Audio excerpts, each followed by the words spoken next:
Texas A&M just made a decision that's taken the college football world by storm. The Aggies parted away with Jimbo Fisher officially on Sunday morning, just hours after the Aggies knocked off Mississippi State in blowout fashion. Despite the big win, the Aggies were, failing to, meet those expectations they had in the preseason. They did reach bowl eligibility with their sixth win, but the Aggies felt like it was time to move on. So they did just that.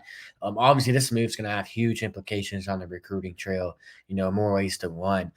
For one, the Aggies do have a top 10 recruiting class right now as it stands, number 9 overall in the rivals team rankings. But that's at risk. The teams are going to come calling, their top recruits. And, we wrote an article on rivals.com, 5 recruits that are worth watching, that could open things back up and explore other options.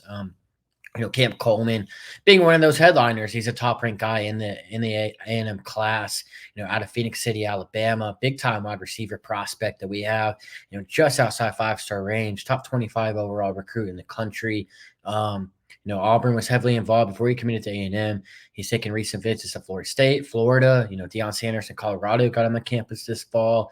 So undoubtedly, he's going to be a guy that schools are going to circle back on, and just, turn up the heat on him. Jimbo Fisher's out. He played a big role, obviously, in that recruitment and getting him committed. So Camp Coleman's a big guy to keep a close eye on.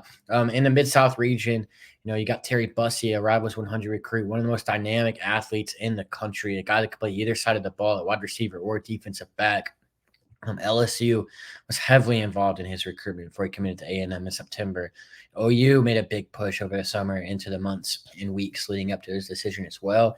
He was back in Baton Rouge earlier this season as the Tigers continue to chip away in that recruitment. So he's a guy that I'm going to be paying close attention to as he open things back up, as he wait for a new coach to be hired. Another prospect, Tristan Jernigan out of Mississippi, a guy that's seen his stock explode a little bit, over the last few months. He's had a big junior season. Alabama came calling in with an offer in October. They're looking to get him on campus for an official visit. We reached out to him.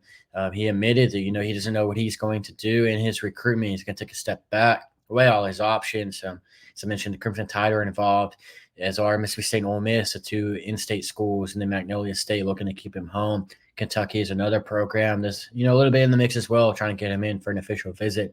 So he has some suitors, but undoubtedly this move is going to have big implications on the Aggies recruiting class and other recruiting class as well. Flips, official visit season's coming up, early signing periods just around the corner.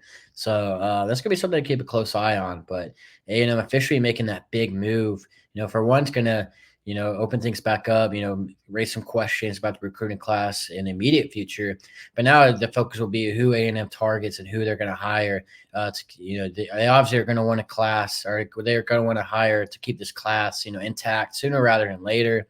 They're going to go after some big names as you would expect. But for right now, the time being, there's going to have big implications. And there's some prospects in this class that are heavily coveted by other programs. So it'll be up to the Aggies to see if they can hold on to their number 9 ranked recruiting haul.